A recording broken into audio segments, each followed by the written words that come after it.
My wife cheated, but with who broke me beyond repair. I never thought I'd be the guy writing something like this. You know, the kind of post that makes you stop scrolling and whisper, "No way, this can't be real." But it is. And if I hadn't lived through it, I wouldn't believe it either. Let me rewind just a bit. I'm 27. Married. Or, I was married to my high school sweetheart, Erica. We met in 11th grade. She was the girl with the big laugh, the loud opinions, the kind of energy that walks into a room 5 minutes before she does. And me? I was the quiet, dependable type. Steady. Lol. Maybe a little too loyal. We've been together for almost a decade. Married for 4 years. And I thought we were happy. Or maybe I just really wanted to believe we were. Now, the crazy thing is, this story doesn't start with me finding texts. It doesn't start with her coming home late or acting weird. It starts with a smile. My dad's smile. Let me explain. It was a Sunday dinner. A tradition in our family. Erica and I would drive out to my parents' place every other week. Roast chicken. Mashed potatoes. A little wine. Family laughs. My mom was always glowing to have us over. But this last dinner, God, I wish I never went. We were all sitting at the table. My mom was fussing about the gravy. Erica was pouring more wine. And my dad, he was staring at her. Now, maybe I wouldn't have noticed if it weren't for the smile. It was subtle, but different. You know, how someone's smile can say 1,000 things. This one didn't say, "I'm happy to see my son's wife." It said something else. Something I didn't have the words for. Not yet. At first, I brushed it off. Maybe I was tired. Maybe it was nothing. But then Erica laughed at one of his dumb jokes. The kind she usually rolled her eyes at. And he beamed like he'd won the damn lottery. My mom didn't seem to notice. She was too busy chatting about some neighbor who moved to Florida. But me. My gut twisted. After dinner, my dad and I were on the back porch, smoking cigars, his thing, not mine. We always did it. But that night, the silence between us felt heavy. "Everything good with you too?" he asked out of nowhere. "Yeah," I said. "Why?" He shrugged. "Just making sure. Marriage can get tough sometimes." He said it like he knew something. Like he'd been through it too. But that wasn't the weird part. It was the way he looked at me when he said it. Like he was testing me. Trying to see if I suspected anything. I didn't say anything. Just nodded. But my mind was racing. That night, after we drove home, I brought it up to Erica. "Did my dad say anything weird to you?" She blinked. "Weird? Like what?" "I dunno. He just seemed different tonight." She laughed. "Babe, you're overthinking. Maybe he was just happy to see us." "Yeah, maybe." But that night, when she was in the shower, her phone buzzed on the nightstand. Now listen, I'm not the snooping type, but something pushed me. I picked it up. It was just a text notification. No name, just a number. And the message, "You looked amazing tonight. Could hardly keep my eyes off you." My heart stopped. I stared at the screen. Everything inside me screamed not to jump to conclusions. It could be a friend, a joke, anything. But the message was followed by another. "Same time tomorrow." I sat there frozen. Tomorrow? What the hell was happening? When she came out of the shower, I asked who it was. She looked at the phone, then me, and her face changed. Not panic, not guilt, but the calculation. "Oh, that's just Mel. From yoga," she said quickly. "We're meeting up for coffee." I didn't buy it. Not for a second. But I said nothing. I smiled. I nodded. And the next morning, I called in sick to work. I was going to follow her. And that decision, it cracked everything wide open. But not in the way I thought. Because what I saw the next day wasn't just cheating.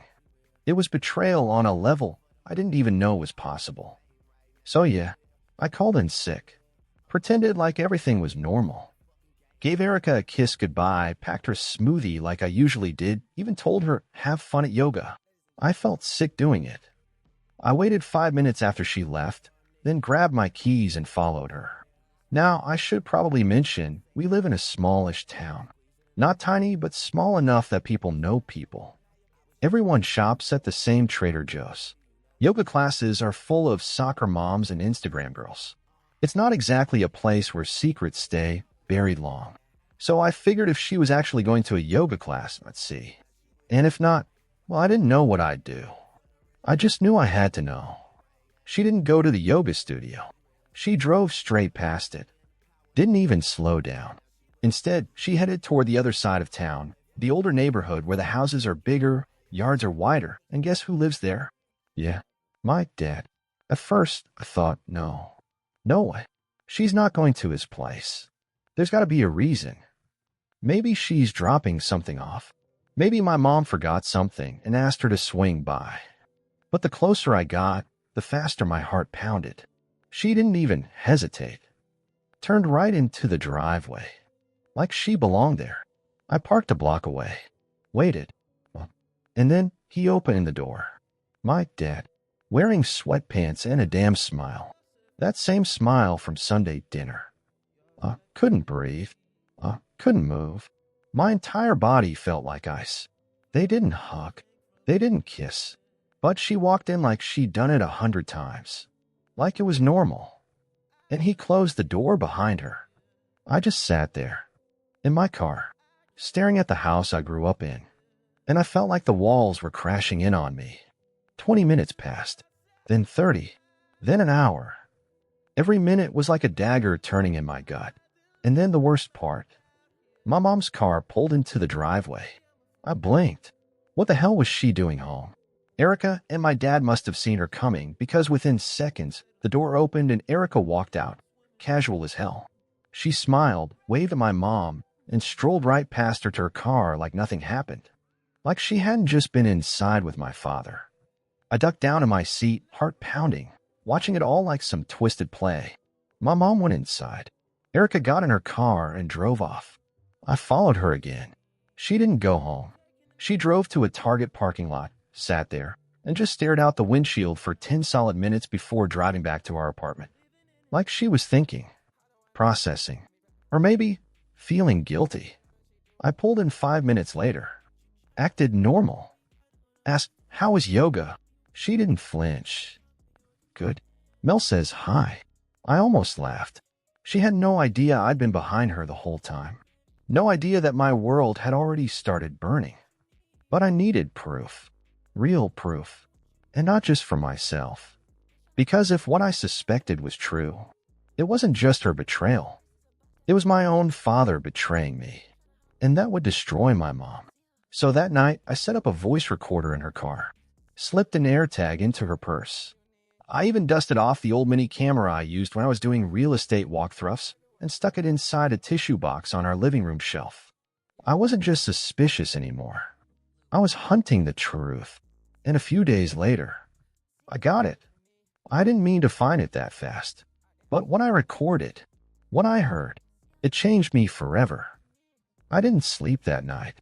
I just lay there, next to her, listening to the sound of her breathing, trying not to vomit. The same woman who smiled at my mom, who kissed me goodnight, who called me her rock, was sneaking off to meet my dad. And now I had proof. Almost. The next morning, as soon as she left for her morning walk, I grabbed the recorder from her car and plugged it into my laptop. I had no idea what I was about to hear. At first, just static. Wind. Footsteps. She was walking. Then a voice. Mel. His voice. My father's voice. You shouldn't have come today, Erica. Why? You're scared she'll see us again. Dad, it's getting risky. You need to slow down. Erica laughed. That laugh that used to make me feel like the luckiest man alive. Don't act like you didn't love it, Dad. I didn't say I didn't. But this is your mess to clean up, not mine, Erica. Oh, come on. You're not going to play innocent now, are you? Silence. Then she said it. The line that made my stomach turn to stone. Besides, your son's clueless. He still thinks I'm in love with him. And just like that, every memory, every kiss, every I love you, shattered. She mocked me. To my own father. I sat there, gripping the edge of the desk so hard my knuckles turned white. My vision blurred. Rage, shame, disbelief, all swirling inside like a storm I couldn't escape. But I wasn't done. I fast-forwarded through the recording. About 20 minutes in, things got worse. Much worse. Dad, you said you'd end it by now. So why are you still living with him? Erica, because I need time. I can't just divorce him out of nowhere. He'll get suspicious. And I don't want him blowing everything up before we get things in order. Dad, you mean before we get things in order? Erica, you know what I mean. Dad, no, Erica. You said this was a fling. That it'd fizzle out. You never said, Erica, things changed, okay? You made me feel things I didn't feel with him. And honestly, you've done more for me in a few months than he has in years. I had to stop the recording. I couldn't take any more. She wasn't just cheating. She wasn't just lying. She was planning a future with my father. And worst of all, he didn't shut it down. He didn't say, this is wrong. He didn't push her away. He let it happen. I sat in silence for over an hour, just numb. What do you even do when your wife and your father are planning to destroy your life together? I considered confronting her right then and there. I considered showing up at his house with a bat. I even considered disappearing, leaving a note and just vanishing. But then I remembered something. My mom. She had no idea. She was caught in the crossfire, completely blind to the wreckage being built behind her back. I couldn't let her keep living in a lie. So I made a decision. I wasn't going to explode. I wasn't going to scream. I was going to wait. And I was going to end it all in one single night. But not before I got every piece of evidence I needed. Because if I was going to burn it down, I was taking both of them with me.